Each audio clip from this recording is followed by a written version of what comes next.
And what I really want to talk about going forward is understanding the condition of things, if you will. If we really are honest about it, the church understands or should understand some things that the rest of the world just cannot begin to understand.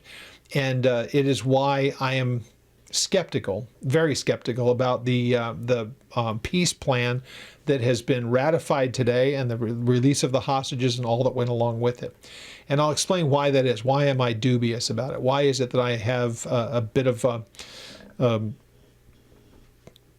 let's call it trust issues with what's going on here? And mainly it's because of spiritual matters. How is it that the world doesn't see this? And so that might be a question that some people would ask. To me, it's a very simple answer, and that's because the things that are seen here are spiritually discerned. Would the world want to celebrate this? Absolutely, because they see, well, the hostages have been released, they've signed a peace deal, this is it. We finally have solved the problem that's been going on for thousands of years. You can believe that, but I don't believe that that will be the enduring case. I don't believe that that's where it's headed. And there's reasons why, which I'll explain here in just a moment. So what we had today was the releasing of the hostages.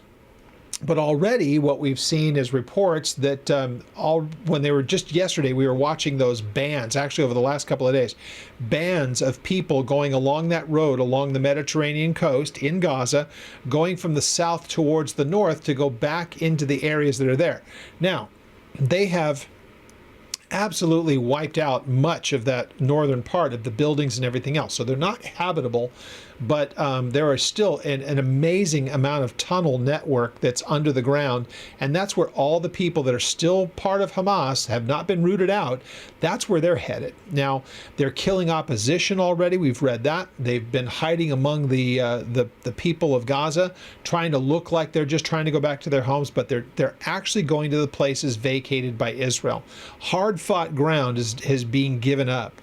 And so as a result of that, Hamas has no intention, I don't believe for a moment, of just saying, yeah, so if you look at those 20 parts of it, they're supposed to disarm. They're supposed to say, if we're going to stay, we're going to swear off all of our tendencies, and the people that still want to be part of Hamas and be that opposition, they're going to have to do it in some other country.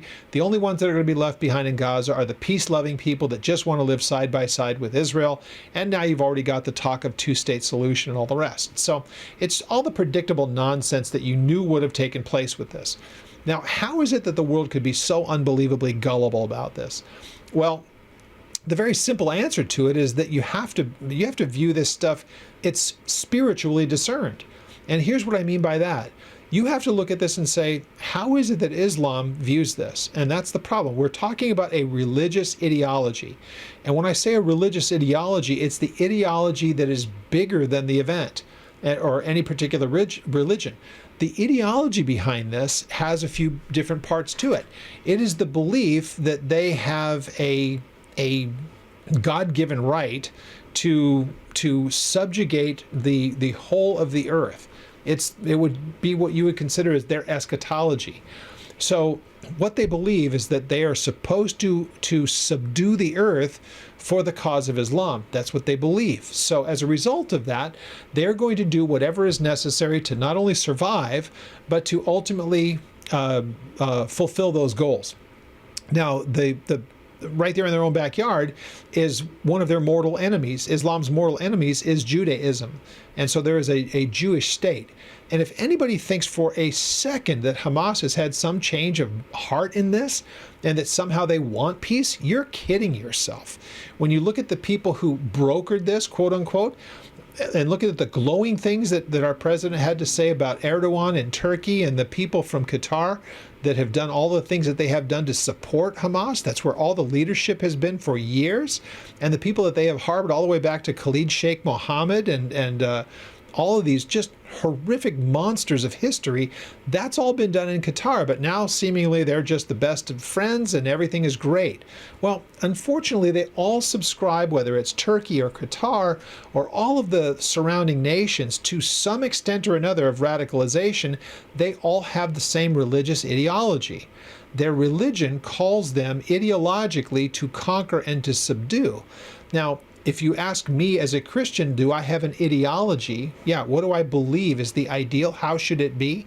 I believe that we should evangelize the nations, but you don't force anybody to believe anything.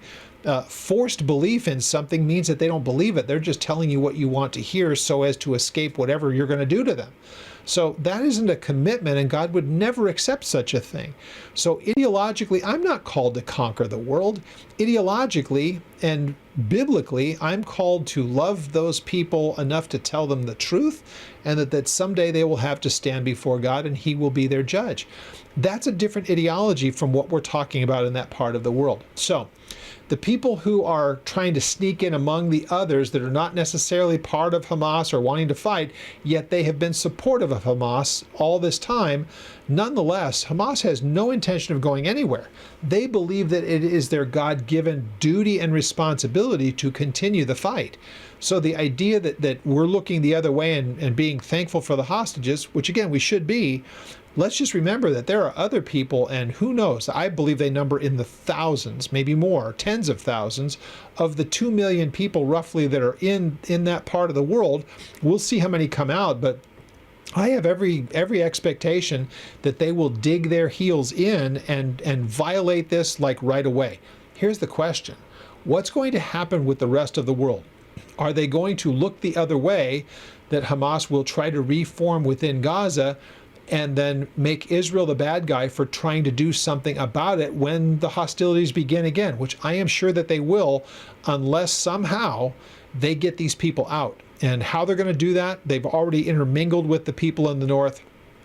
We're just looking at a potential problem down the road. So what's going to happen going forward? Anybody's guess. I am thankful that the hostages are gone, but I don't think for a minute, I don't trust them at all, because again, their religious ideology encourages them to lie if it's for the cause and the furthering of their cause. And the hatred that they have not only for Israel, but for Christians and for this nation of the United States is, I mean, it's decades in the making. It's been there for, well, when it comes to the religious stuff, you know, the Jews and the Christians, it has been since pretty much the inception of Islam. So going back, 1,400 years, this has been a hatred that's been in place. But as far as modern days, it's worse, and now it is also attacking of nations, Israel and the United States as well. So is it pessimistic and is it cynical? Perhaps, but I believe it's based in reality and a whole lot of history. So what will happen going forward? It remains to be seen.